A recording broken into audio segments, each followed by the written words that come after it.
Hello music makers, welcome back.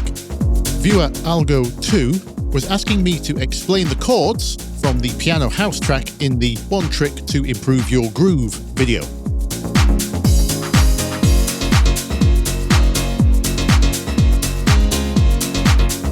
Those ones. And they left a pretty solid attempt at explaining them in their words. But the problem with music is it's really hard to parse in text form. And this is no fault of Algo, by the way, but I must admit, even though this is my chords being explained back to me, this was still really hard to read. And as I began replying with my own explanation, I realized mine isn't much easier to read either. So, much better I just make a video. So here we are. Let me talk you through what they are, and more importantly, why I chose them. Let's go. Okay, here is the MIDI. Here are the notes. Let's have a quick listen.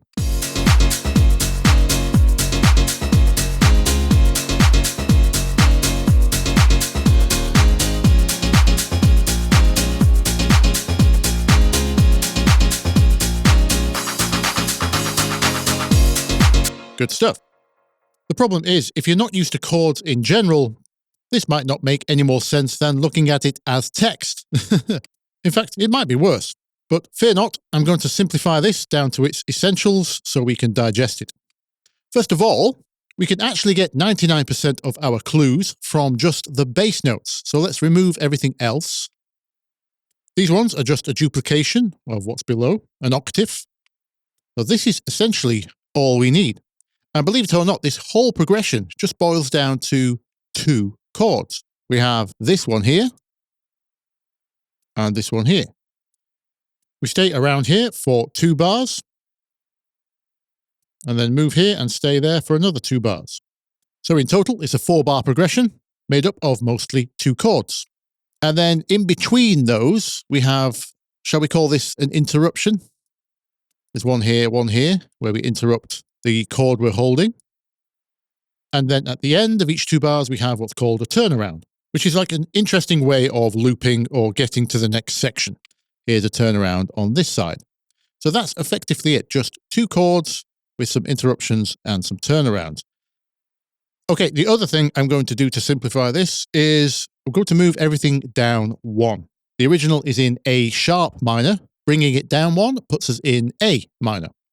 So those who don't know the notes of A sharp minor needn't worry, because now we're in A minor, and that's just all the white notes.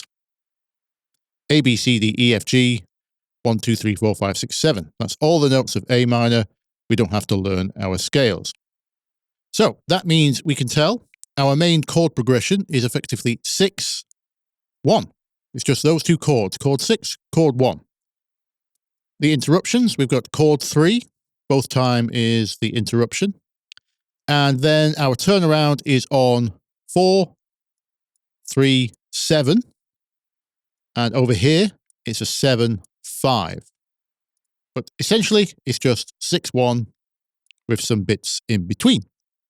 Now, let's bring the rest of the notes back. Okay, so it's mostly just 6, 1. Now, before we get to the actual chords, we can simplify this even more by removing most of the rhythm. The video this is from, the groove video, that talks all about the rhythm already. So we don't need to cover that again. We just need each new chord as it changes, without the repeats.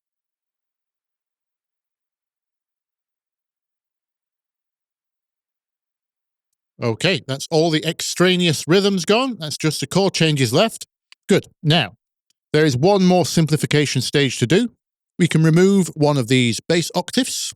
As I said earlier, these are just duplicates in different octaves. It's the same note. Let's get rid of this one. We just need one of them. There we go. That's easier to look at. Now, the way Algo was describing these chords was things like chord 1 over bass 6. Like this would be here. And for example, this one would be chord 7 over bass note 3. And that's not wrong in any way. You could technically describe them that way. And if that's the method you choose to memorize these particular chords, then that's fine. But in terms of writing a progression like this, that's not how I would think about it. Let me show you the thought process here. We can make this even easier for ourselves by moving this bass up yet another octave. so it's closer to the chord, as close as we can be. So as you can see, it's not that this is chord 1 with a bass note 6 underneath. It's more like it's chord 6 with an extension on top. It's chord 6 with a 7th on it, and that's intentional. We'll get to why later. Let's just go through and list the actual chords for now. As you can see here, we keep returning to this chord. As I showed earlier with the bass notes, we stay effectively sat on chord 6 for these first 2 bars, so we keep returning to that. And for a majority of the time, that chord 6 has a 7th extension on it. You will see some variations, like here, this has a 6th extension on it. And here, that gives us this melodic line here. Now, when we get to here, this does indeed look like chord 7 over note 3. But it's the same deal. The intention is still the bass notes. It's usually the bass notes. Always remember that. So this is a type of chord 3. It's just extended. If we make a normal chord 3 here, it will be this note and this note. As you can see, triad chord, extension, extension. Those being a 7 and a 9. So this is a 9th chord. So it's a 9th extension on chord 3, but with no 3rd.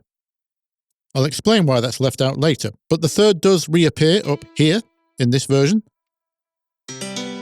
So what chord is this? If we change this octave, this is just a normal 3 chord with a 7th extension on it. So this is just a differently voiced chord 3 with a 7th. Back to our usual extended chord 6. 6th extension back to 7th extension. And here is our first turnaround. You can think of this as how we bridge from chord 6 to chord 1, basically. So first I chose this. Remember, the bass is the important note. So this is note 4. So it's a 4 chord of some kind. Let's build a 4 chord. There's a 4 chord. Those 3, as you can see, it's just like this one, in that it's a 9th chord with no 3rd. And for here, we have, again, same as this one. Chord 3, 9th, no 3rd. Now, for this turnaround, looking at chords in the way Algo does will help us here, because if you do recognize this as chord 7 over note 3, why not just do 3, 7, 1? To get back to chord 1, that means I can keep chord 7 in the top for both of these. For this one, it makes a 9th. This one is just chord 7. So that gives us a nice way of getting back to chord 1. Now, looking at these 2 bars, so we're on to chord 1. What's going on here then? So let's build chord 1. This is the 7th note of a 1 chord. As you can see, the other 2 notes, C and E, those are already up here. So this is just a differently voiced 7th chord. Just like I had 7th extensions on chord 6, we have 7th extensions on chord 1 also. So you can visualize this easier. If I voice this in standard form, so the extension is on top, the 7th, then I can move this bass note up 1 octave. As you can see, this is just chord 1 with a 7th, with the notes in a different order. Oops. Can't do that one just yet. We'll come to that one. So at the top now we have chord 1, 7th. Another variation to get us back to our chord 1, 7. What do we have here? Now, Algo would describe this as a chord 7 over bass note 1. And many others would too, because this is the someday chord. If you saw my video on the someday chord, you'll know this chord has lots of possible names. I won't go into all that now. There's a reason I made a separate video on it. In terms of its function, you can see the intention here is this melodic variation. Here, that's the main intention. It doesn't really matter what it's called if we know why it's there. Anyway, next up, this is that same chord 3 interruption from before in the first 2 bars. Back to chord 1 with that variation again. Actually, this one, I've just noticed, is not the same variation.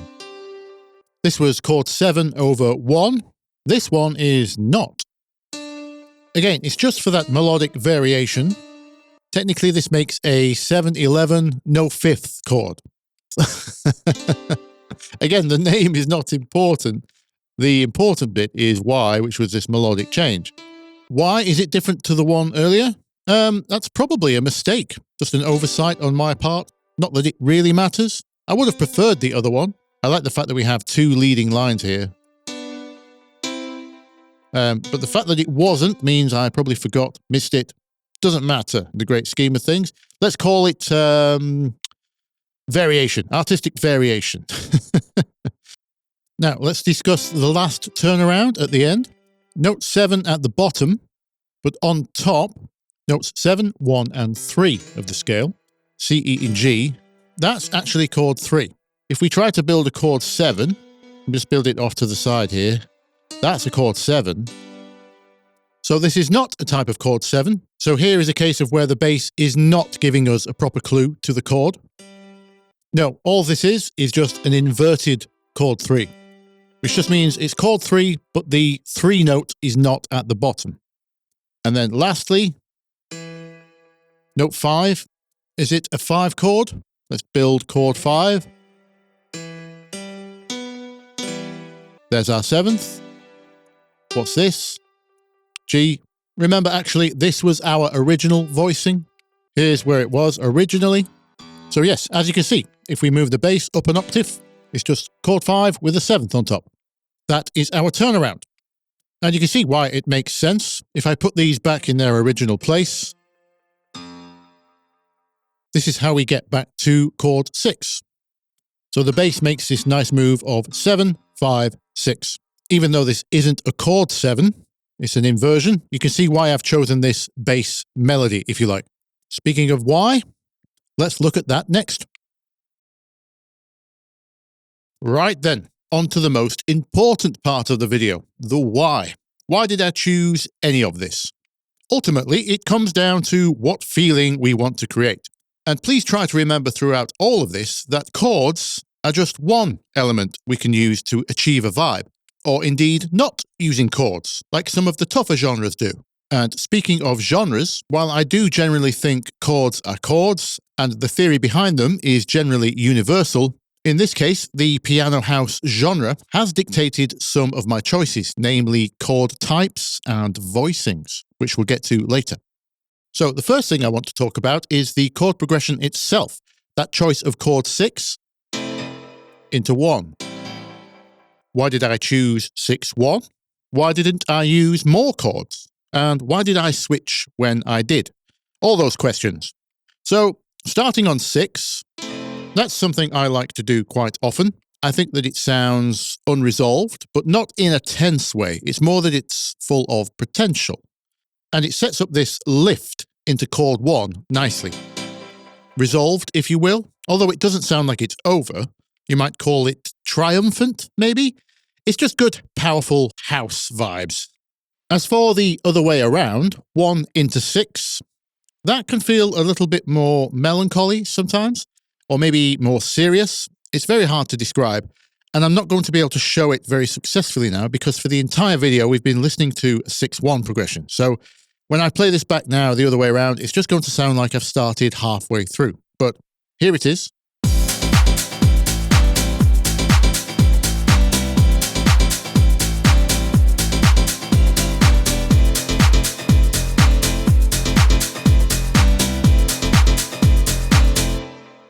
I've got too much demoitis to truly hear that progression with fresh ears now, but hopefully you can hear that doesn't lift. Now I say lift, the 6-1 does lift, but in truth it's not actually the biggest lift we could achieve. That would be with chord 3, what's known as the relative major. In fact, it wouldn't actually be chord 3 anymore because now we would just be in a major key. So this would just be 4-1 in the relative major key. Instead of confusing you, let me just show you how that sounds.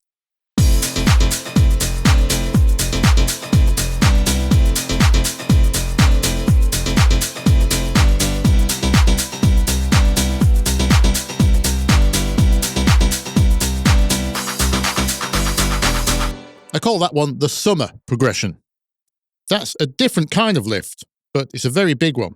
I would describe that as a lighter vibe, maybe more outdoorsy. Like I said, summer. Put it this way, on the occasion where the clients I'm working with have collabed with Bob Sinclair, it's exactly those types of chords that I send him. But anyway, hopefully you can hear it's not that kind of lift I'm after. You might describe that as too happy. Now, speaking of not being too up, maybe, the chord change timing is something to be conscious of. Why did I hold one chord, effectively, for 2 bars?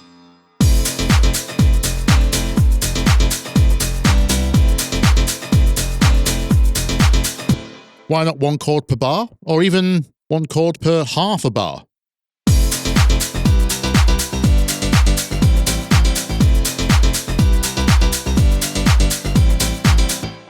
That's quite common in rave tracks. Again, it all comes down to the vibe I'm trying to create.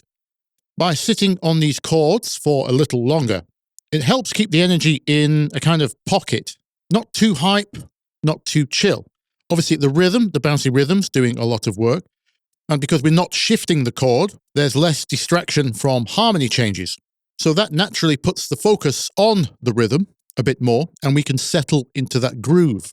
Now, so far, we've only been discussing chords in isolation, not in the greater context of the track. And there is another very important element we need to consider. The track has a vocal. Those who watched all the way to the end of the original groove video will have heard it. It's this one.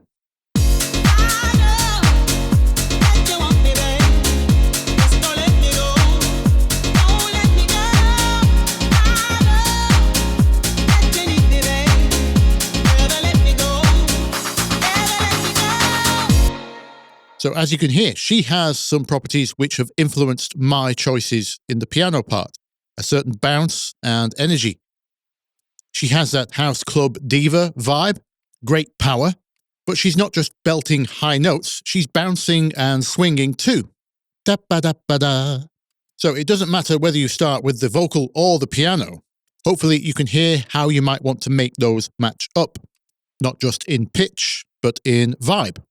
So, other contextual elements to consider.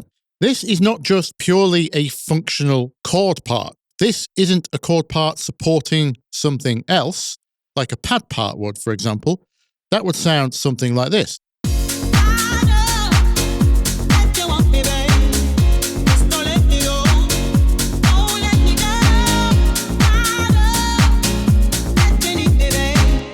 Completely different energy. No. This is up front. This is one of the track's hooks. It's a melody in itself.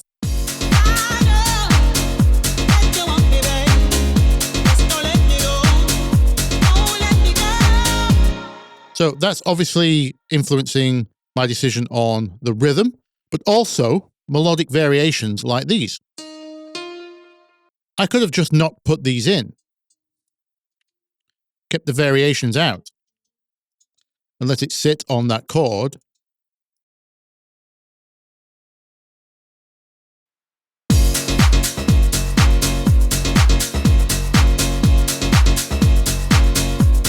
Like that kind of thing. But no, because when things like the vocal aren't there, this needs to be a hook in itself. So these parts of interest are what carries the hook. These become part of the melody, even though they're inside a chord, technically.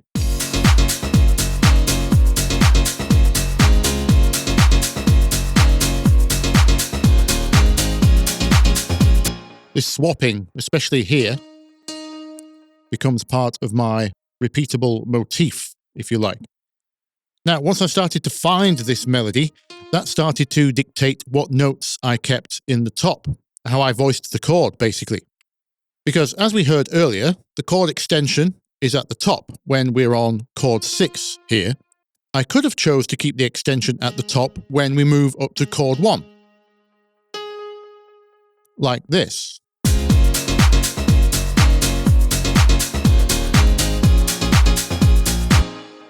But instead, I chose to do it this way, because then that creates this through line, which itself highlights the melody. So instead of block chords shifting up and down, voicing it this way creates this repeating hook that we can latch onto. This is something I've always liked doing, keeping the same notes and then changing the chords underneath them. I think I got it from rock bands I listened to when I grew up, specifically a metal band called Paradise Lost. They did this a lot and I loved it. Okay, speaking of voicing, why have I done it this way? For example, why are these bass notes so far away? Why are they down here and not up here? Making the full chord in one place. Why have I done it this way? Part of this choice comes down to the sound of the instrument, the piano. When you play a piano hard in lower notes like this, you get this nice growl, as opposed to even with a digital imitation like an M1, you still get that nice bite, that growl. And by the way, we are high-passing this piano. We're not letting those bass notes interfere with the frequencies of the bass. The growl comes from those extra upper harmonics that are created when you hit a piano harder. So we can still hear those and get the benefit, even though we're pulling the low frequencies out to leave room for the bass. And then you might be wondering, well, why not have the best of both? Why not have the upper notes as well as the bass octaves, so everything's kind of connected? And that's a note balancing issue. You may have noticed this octave for bass is a different color. For those that don't know, this octave is a different color because those notes are a different velocity. They are being played quieter. And the reason is, at full velocity, they were overtaking the upper chord. If I had another fundamental note up here in this octave, that would be a total of 4 bass notes or 4 fundamental notes being played. Because don't forget, we have a dedicated bass part playing one also.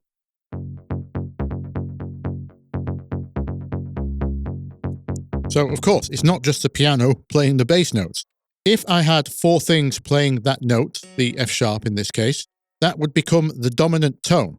And that would take away from my top note, my intended melody here. It's like a seesaw. It's like a balanced scale.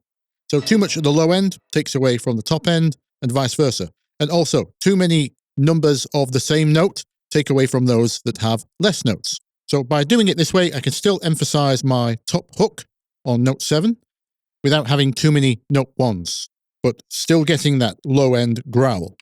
Okay, one other consideration regarding voicing we need to talk about. I talked about this in the Paul Wolford video. It's the total number of notes in your chord. So as you can see, we've got 3 at the top, 2 in the bass. So 5 in total to make this chord voicing. And you'll notice throughout the entire progression, that is largely consistent. And when you see chords like this, which Algo described as chord 7 over bass 3, which, like I said earlier, is not technically wrong. It looks weird because I haven't filled in the chord. This chord has no third. As you know, chords normally have 1, 3, and 5. That's the root triad, if you will. And then extensions on top.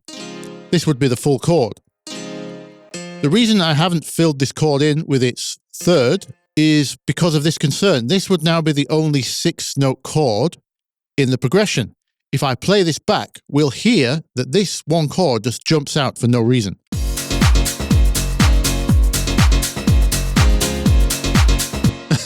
Like that. Not just because of obviously where the notes are, but even though they connect these two as the chord, as you can hear, they jump out in a strange way. So the energy of each chord is more consistent this way.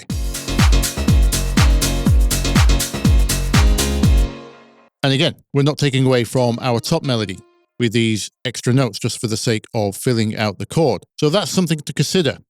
And something you can use to your advantage if you want to accent certain parts of the progression. You can add extra notes, maybe extensions, fill out the chord, etc. Not just always a bad thing or a good thing. So lastly, I want to talk about extensions. Basically what chord types I have chosen. Because most of this is sevenths, and a lot of these decisions comes down to me forcing 7th chords in there because I prefer the vibe of a 7th chord in this context.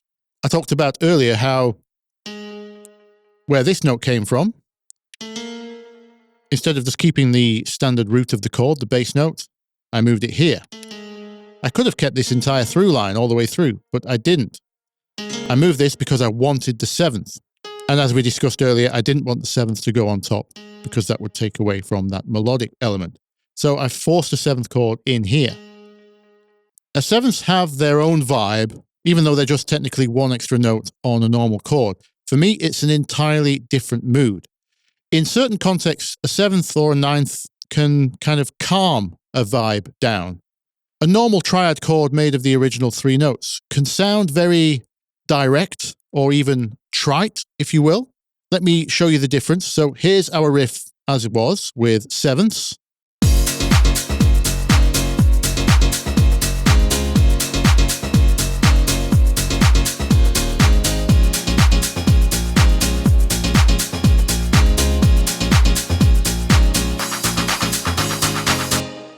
Now, without 7ths, the riff sounds like this.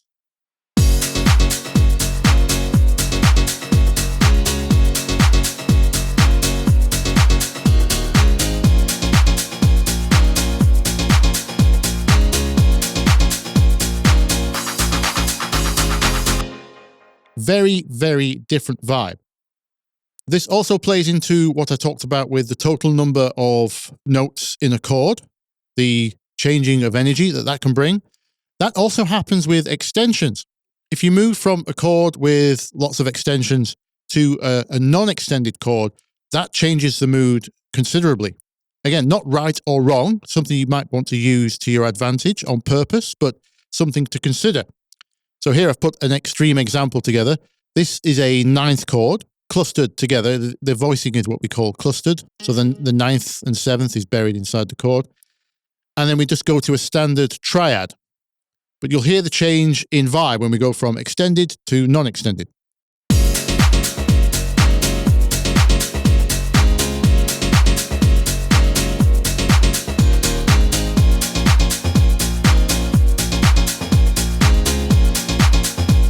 Hear the change?